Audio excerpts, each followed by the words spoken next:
వరంగల్ జిల్లా బట్టల బజార్ శ్రీ వెంకటేశ్వర స్వామివారిని దర్శించుకున్నారు మంత్రి కొండా సురేఖ. వైకుంఠ ఏకాదశి పండుగ సందర్భంగా ఆలయంలో ప్రత్యేక పూజలు నిర్వహించారు మంత్రి. కొండా సురేఖకు ఘన స్వాగతం పలికారు ఆలయ అధికారులు. స్వామివారి తీర్థ ప్రసాదాలు అందించారు ఆలయ పూజారులు. ఈ రోజు ఉత్తరద్వార దర్శనం ఏదైతే ఉందో మా నియోజకవర్గంలోనే ఈ వెంకటేశ్వర స్వామి గుళ్ళో చేసుకోవాలనేటువంటి ఆలోచనతోటి ఇక్కడికి రావడం జరిగింది.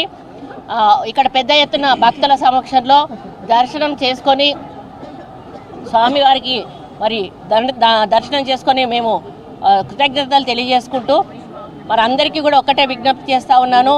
నాకు పర్యావరణ పరిరక్షణ, ఫారెస్ట్ ప్లస్ ఎండోమెంట్ 3 రెస్పాన్సిబిలిటీస్ ఉన్నాయి.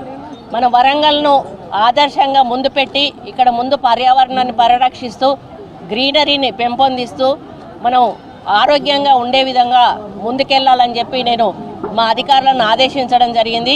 అదేవిధంగా ఎండోమెంట్ డిపార్ట్మెంట్తో రివ్యూ చేసినప్పుడు కూడా ఫస్ట్ ఈ దేవాలయం గురించి నేను మాట్లాడడం జరిగింది. ఇక్కడ కళ్యాణ మండపం కట్టాల్సిన అవసరం ఉంది, పక్కన ల్యాండ్ కొనాల్సిన అవసరం ఉంది అని కూడా చెప్పాను. ఇంకా మిగతా గుళ్ళ గురించి కూడా చాలా డిస్కషన్స్ అయినాయి.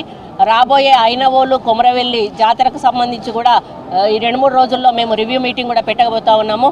కాబట్టి ఇక నుంచి గతంలో ఏమైనా జరిగినా కూడా ఇక రాబోయే రోజుల్లో మాత్రం ఎక్కడా కూడా పార్షాలిటీ కానీ పక్షపాతం కానీ అవినీతి కానీ లేకుండా సుపరిపాలన అందించి ప్రజల ప్రభుత్వంగా ముందుకెళ్లాలనేదే మా యొక్క లక్ష్యం. మా ముఖ్యమంత్రి గారు చెప్పినట్టుగా మేము పాలకులకు కాదు సేవకులం, ఎల్లవేళలా ప్రజలకు అందుబాటులో ఉంటూ వాళ్ళ సమస్యల పరిష్కారమే దృష్టి పెట్టి ముందుకెళ్లడం జరుగుతుంది.